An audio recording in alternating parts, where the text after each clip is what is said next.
Hello everyone and welcome back to another Rogue Company video. If you've practiced in the shooting range for hours, changed all of your settings, and still can't manage to get a good aim down, worry no more. Today we're going to be going over some of the best ever tips on getting that aim on point, and hopefully you'll be slapping people's heads in no time.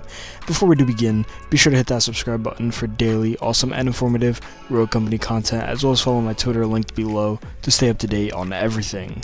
Now, let's begin. Tip number 1 is really getting that muscle memory down. If you haven't already, it would be a pretty smart idea to aim for the head, even if you know there's a chance you might not win the gunfight. In a sense, you're building a muscle memory within yourself that your future self can draw back on. People do this all the time with things like riding a bike or following a certain road to get to your destination. The more you do it, the easier it'll become. But you gotta remember, this takes time. The first time you rode a bike, I'm sure you fell. And the first time you went down that road, I'm sure you needed a GPS. So, you gotta be repetitive, patient, and really build it into your mind.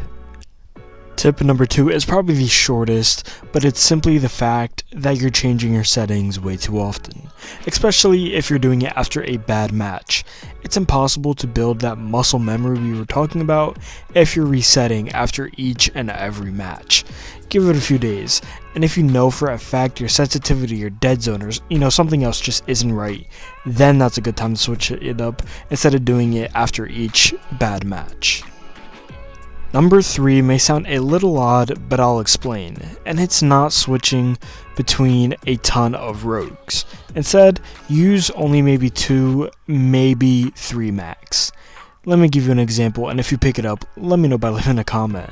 So, let's say you play your first ever game with Saint, and you decide to use his Mamba. It's a pretty good weapon. Then your second match, you use Seeker, and you use an Aaron. And then you finish off your whole gaming experience with a quick match using Vi and her S12. If you haven't realized it yet, you're going to be playing at your lowest potential because every other game you're using a new rogue with a new weapon. Right now, write it down or visualize your favorite rogue. That's going to be who you want to focus on to get your aim up. Using a new rogue with a new weapon each game is only going to hurt you in the long run.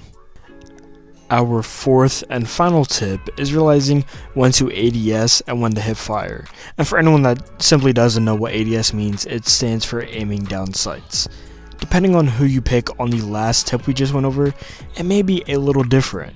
If you pick Trench and I pick Scorch, we're obviously going to be hip firing and ADSing at different intervals, since I'd be more of an in-your-face, with my SMG type person, and you'd most likely be using that DMR, locking down a position, usually aiming down sights. Alright guys and gals, that is everything I have today regarding getting that aim up and hitting your shots. Hopefully, at the very least, you're walking away with one new helpful thing, and it would be amazing if you're going to walk away today with 4. If you did enjoy the video or found it useful, leave a like rating, comment, and subscribe. Thank you for watching my video, and hopefully, I'll be seeing you in the next one.